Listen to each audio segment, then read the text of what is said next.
No estudo da radio temos xa a Alfredo Hernández, a Manuel Martínez Tato e a Eloi Delgado. Bo día aos tres. Hoxe van falar dun tema, como sempre, de especial importancia e relevancia. Na última sección que tivemos falábamos desa manifestación que tivo lugar en Madrid. E hoxe imos a continuar sobre esa cita, pero sobre todo imos incidir no manifesto.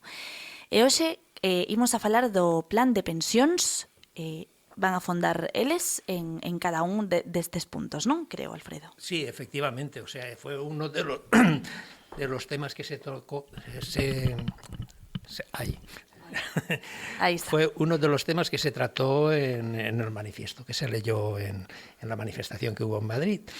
Entonces hoy, pues entre los tres vamos a desarrollar un poco, vamos a hablar de los planes de pensiones privados, ¿no? Entonces vamos a exponer qué son, qué beneficio nos pueden reportar o qué problemas pueden tener, un poco para que la gente lo tenga claro, ¿no? Los planes son un sistema de financiación de ahorros, ¿no? Quiero decir, ya la palabra financiación ya suena mal, ¿no? Sobre todo hablando de Parece pensión. algo material, ¿no? Financiar un coche. Sobre todo hablando de pensiones, ¿no? Claro, esto es a base de unos ingresos que el operario, con esos soldazos que el trabajador estamos cobrando, que podemos hacernos una seguridad social privada, una sanidad privada, unos planes de pensión, vamos, que nos da para todo, ¿no? Entonces, se basa en unos ingresos que pueden ser mensuales, trimestrales o anuales.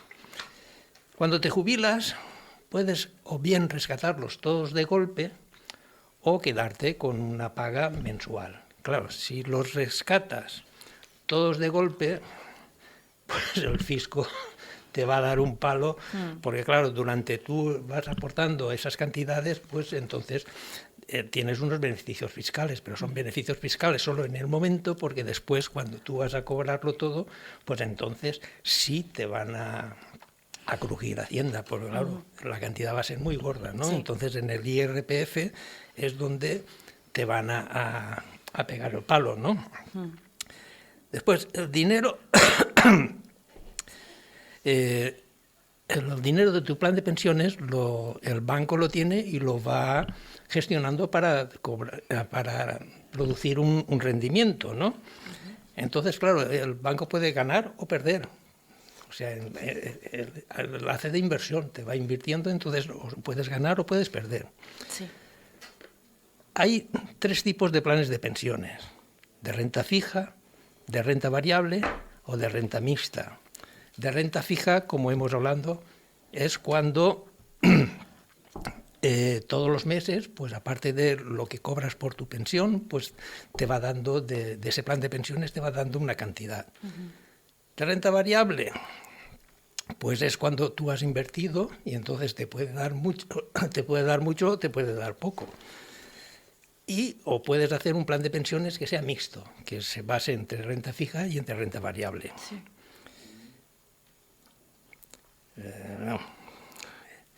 También hay que tener presente a la hora de hacer un plan de pensiones de las comisiones que te va a cobrar el banco, porque te va a cobrar una comisión que puede oscilar entre el 0,2% por el depósito y entre un 1,5% y un 2% por la gestión, por gestionarte ellos y poderlo hacerlo. O sea que todas estas cosas pues tenemos que tenerlo muy presente y estudiarlo muy bien y valorarlo, porque eso no es tan fácil. Perfecto, pois esa sería a parte que nos explica hoxe Alfredo Hernández e agora cedo a palabra, creo que a Eloi Delgado. Bien, o a Tato? Si no, Tato eu seguín a man de Alfredo. Bueno, si, no. Eu, máis que nada, o que comentaba Alfredo, e ademais é moi importante, é que no que máis vamos a insistir, porque realmente polo que estamos, digamos, enfrentados e en contra desde o principio, é que nos, a nosa edad, é dicir, os pensionistas, o que sí temos é memoria de elefante, sobre todo para aquilo que nos afecta. Para outras cousas somos moi dispersos. Os plans de pensións, sobre todo privados, experimentos xa se fixeron por todo o mundo adiante desde hai anos. Desde a ditadura de Pinochet, onde se aboliu concretamente os plans, digamos, oficiales, non? É dicir, como temos aquí en España, é dicir, as pensións teñen que ser públicas. o que fixo, a ditadura, o que fixo foi anular todo eso e pasarlle o tema das pensións xestionado pola banca. E obligando a todo o mundo a que tuvese o seu plan de pensións. Eso é inviable casi sempre, máis que nada porque xeralmente os grandes beneficiados, seña imposto ou seña voluntario, a quen beneficia, eso é manifiesto, en España xa está, hai casos sobrados, os planes de pensións privados co sueldo, aunque sean medianamente vos, co sueldo nadie é capaz de aforrar máis de 50 euros ao mes para poder metelo aí. Si sumas, as sumas son moi fáciles.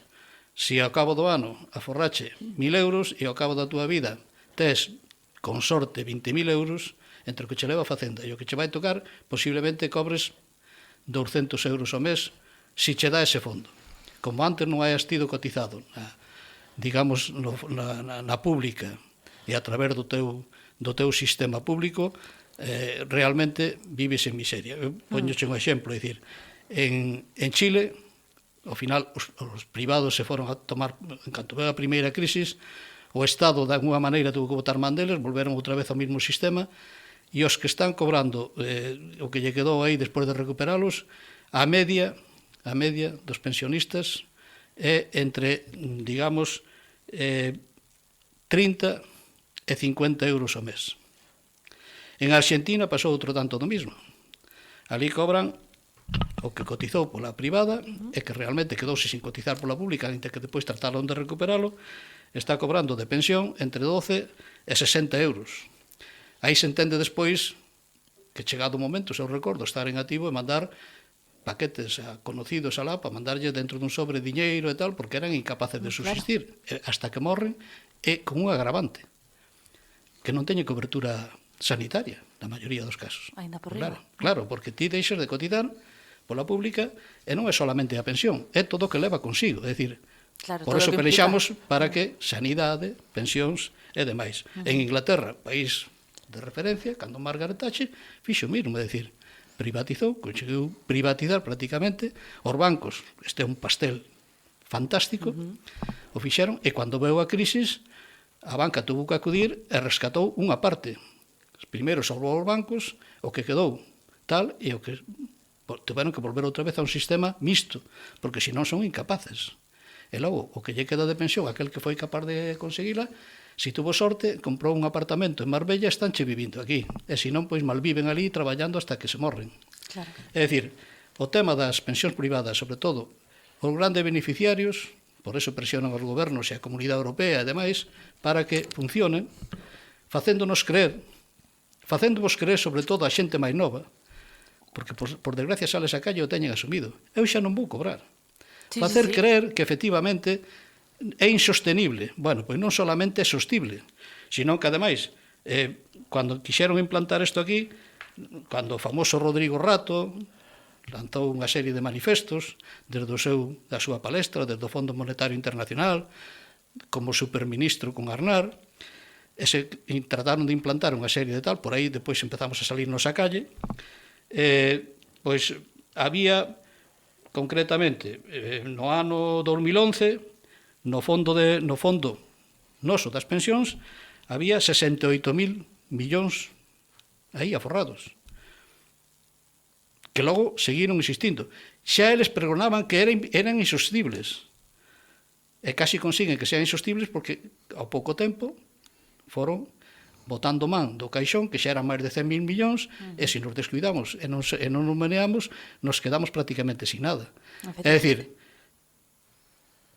temos asumido que os fondos de pensións privados están moi ben para aquel que pode aforrar grandes cargos públicos, privados, sobre todo, mandos jerarcas, mandos intermedios, en este caso, sueldos fortes, que aparte de que incluso cotizan, pero non lles importa cotizar máis ou menos. Eles se poden permitir o lujo de vivir de su plano de pensiones, porque a mellor cando se jubilan, pois teñen ali, non che quero nin contar. Claro. De 1 millón para arriba. Entón, claro, así, pero eso é inviable. Claro. Por lo tanto, é moi sencillo. Nós vamos a seguir nesa pauta, porque ademais é o que temos marcado, e ademais é o que dice o sentido común, facendo visible e tratando de convencer aqueles que vides detrás, aquela xente que ven detrás, que hai que estar atentos na rúa e defendendo un dereito que é inalineable, é dicir, non só porque o dice a Constitución, sino porque o dice o sentido común. É imposible vivir con este sistema que tratan de implantarnos. E nos lo tratan de meter pola porta de atrás. E non vamos a consentilo, polo menos mentres os movimentos deste tipo poidan moverse, poidan reivindicar. Esa é a clave. Esa é a clave. E a partir de aquí, lóxicamente, isto dá para desarrollalo de unha maneira detallista, detallada, pero eu entendo que a xente o que ten que quedarse ca mensaxe de que os plans de pensións privados nos van a ter enfrente sempre. Porque mentre non se demostre o contrario, e hai exemplos que é inviable, a non ser que se invente outro sistema, que está por ver, non, digamos que a terceira idade sería prácticamente, pois, mal subsistir e morrer na miseria, como está pasando en moitos países. Grazas, Eloi. Agora creo que vai falar Tato. Si me deixa. Eu deixo. Adiante. Mira, vamos a ver.